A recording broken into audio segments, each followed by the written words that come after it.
you describing a lot of the backstory behind Lifeboats. I've been listening to it the last couple of days. It's pretty solid. And one thing I took away from it was the the narrative is very much there. And one of the key things I took from it was the first three songs are very much Middle Eastern inspired.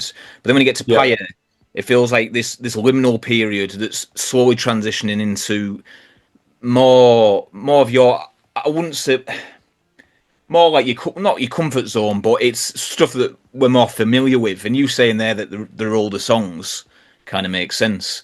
But that's not to take away from the songs after Pyre, because like Labyrinthine's an absolutely like a complex beast of a track. Like probably my favorite song on the whole album.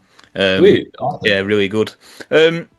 You touched on it, the Middle Eastern scale. How did that? I mean, how did that even come into your writing?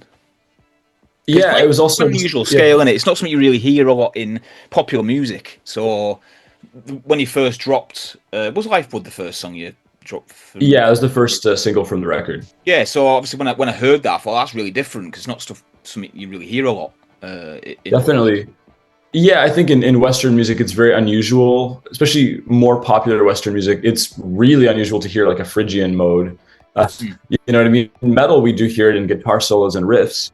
And that's sort of where the bleed over happens, I think. But again, I was just exposed to it growing up. So, I grew up in a household where like we had CDs of artists from the Arab world and from Iran and this, I guess, what's called Swana region, right? So like the Middle East and North Africa, and so yeah, I had heard a lot of this music and from a very early age, and I was really enchanted by it. And yeah, so we listened to it on CDs and also on the radio because there were campus radio stations here in Ottawa that played a lot of that music. I remember specifically on Sundays there was a program that played at lunchtime. So like we'd be having lunch and just the radio would be on, and there'd be all this amazing music from different parts of the world. And so I just kind of heard that stuff like it was normal. It just felt very normal for me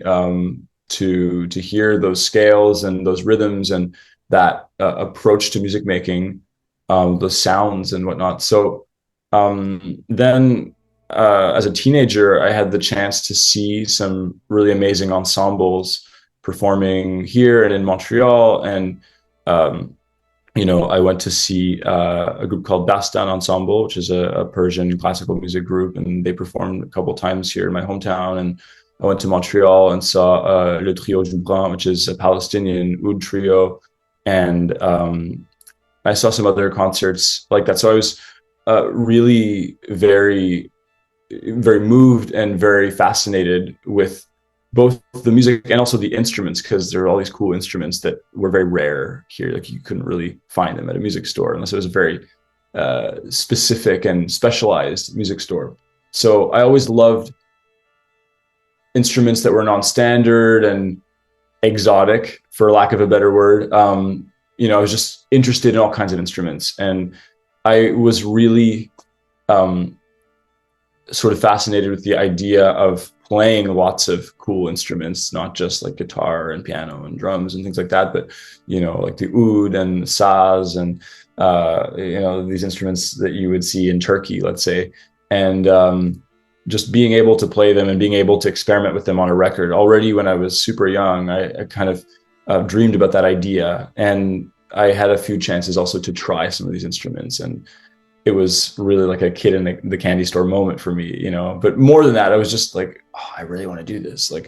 And so that music was always there. And I think in the same way that I had a really hard time integrating classical music, I think I felt that this music somehow spoke to my soul more directly and always felt easier actually to express. So contrary to what some, I think it actually really is my comfort zone to play in those scales and to improvise in that sort of modality. And I think it also played into my desire to not be like a normal Canadian kid.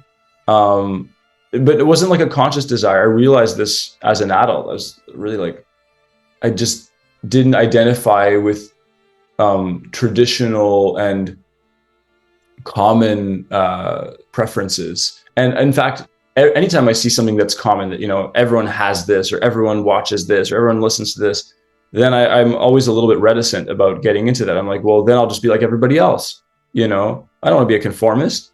So it's always been in me, you know, very instinctively, you know, and it's not just to be a contrarian necessarily, but I've always felt that instinctively. So I think I always wanted to make music that didn't feel specifically Canadian or Western. And when I started playing cello, I was already trying to improvise in those scales a little bit.